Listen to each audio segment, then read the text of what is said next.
You may have already made the decision because we're releasing this in February of 24. You may have already made the decision and you've already given or not given raises to those who work in your church. So this may be a little too much too late. But many of you have cycles, and you may even be reflecting about should we have given a raise in December? Or maybe you're like our organization. We have a mid-year point as when we do these type of evaluations. I've been asking pastors and I've been asking other church leaders, does your church give a raise? And if so, tell me how it decides what the raise is and when it should be given and if it should be given. That's what I want to talk about. That'll be the topic of this very practical Church Answers podcast, simply called Is Your Church Giving Raises in 2024? I do not have a survey, so my information is anecdotal. I really haven't thought that there was a great need at this time. There are other organizations who focus on this issue. I haven't seen their surveys, so I don't know if you need other surveys are out. But I've been asking, and I'm going to give you my rough percentages of what I'm seeing and hearing. Just to keep in mind, we connect with thousands of churches every year. I mean, thousands of churches. As a matter of fact, one survey we did, we found that 2 out of 3 Protestant churches in America, that'd be almost 300,000 churches, connect with us for a free or paid resource every single year. So we have a huge, huge connection with the local church. We love the local church. Why else are we called Church Answers? And we could do a survey, and I think it would be good, but I'm just going to give you my anecdotal response and what I'm hearing, and I'm going to give you some round numbers and try to give a little bit of perspective on that. So is your church giving a raise in 2024? Round numbers, anecdotal information, okay? Yes, to about 50% of the churches. 50% of the churches said that they were going to give some raise. Again, round number, anecdotal, not database research, but again, I think it's pretty accurate. How many said no? 30%. No, we're not going to give any raises. Well, Thom, what does that do with the other 20%? We actually had some pastors and lay leaders say, I don't know, hadn't even thought about it.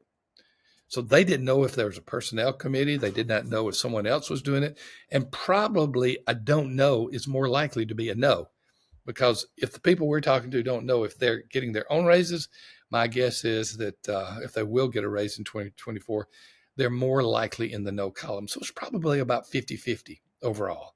But again, 50% said, yes, we're going to intentionally give raises, and 30% said, no, we're not going to give raises. 20% did not know. Again, a strange answer. So probably pretty equal, no and yes. All right, let's go to the yes group, first of all. If you give a raise, how are you going to decide it? The most common answer was cost of living. Now, you can find the COLA, which is the cost of living adjustment. You can Google all caps COLA or Google cost of living adjustment, and you can get those numbers if that is what you want to do. If you want to base it upon national averages. If you want it to be contextual within your area, you may ask a local school system that may be giving cost of living raises what they're giving their teachers percentage wise. There are different ways of doing it, but everybody has access to data on COLA or cost of living. So the first response was they're going to give cost of living increases. My response to that is great. What that means is your workers are not going to fall behind. Because if things cost more, cost of living, and they make the same thing, that means they can buy less.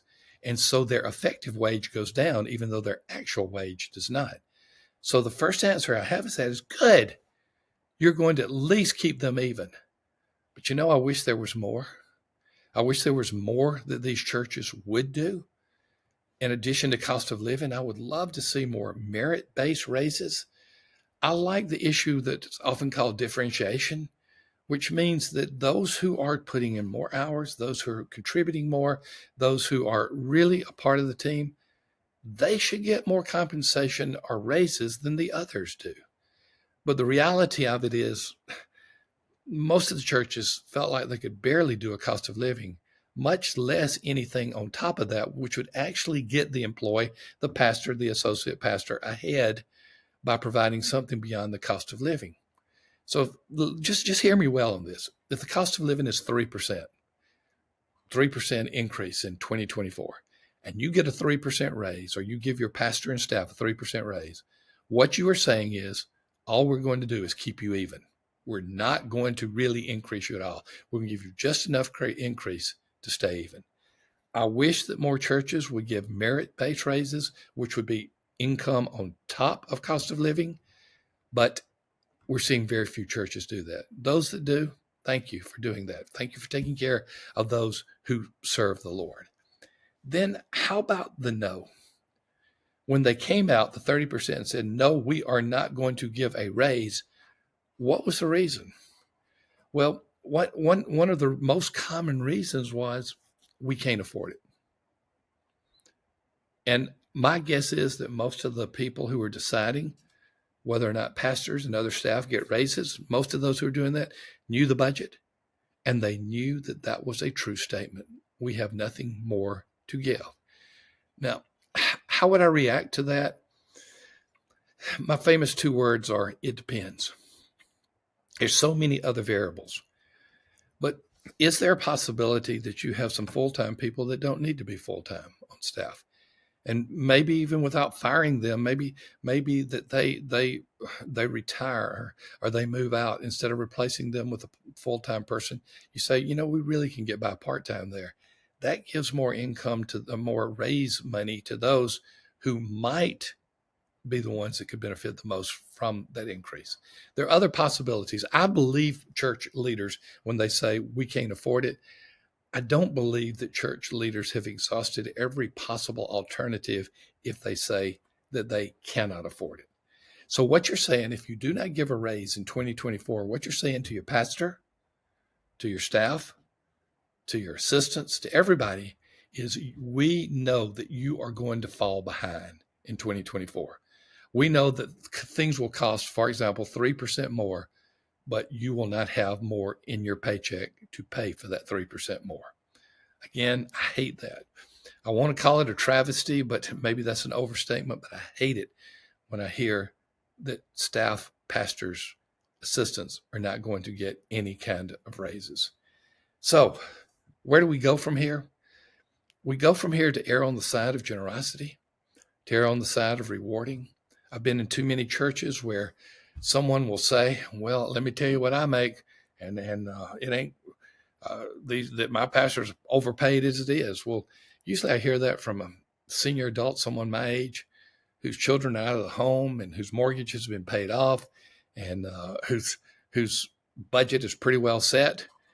And he's talking about maybe a pastor and a spouse, and they have 3 kids, and it's a totally different situation, 3 kids at home. I would simply say, if you are deciding you do not have the money, ask the question, what can we do maybe in the near future to make a difference there? I am all for taking care of pastors. I am all for taking care of staff.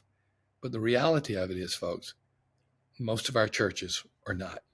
I hope you are not one of those that are not. I hope you're one of those who are providing healthy for your pastor and others. Well, thank you for listening to the Church Answers Podcast. You've heard my heart about supporting and rewarding those who are doing the work of ministry. I hope you'll consider it and take it to your heart prayerfully as well. We'll look forward to seeing you in the next podcast of the Church Answers Podcast as we continue to talk about all things church.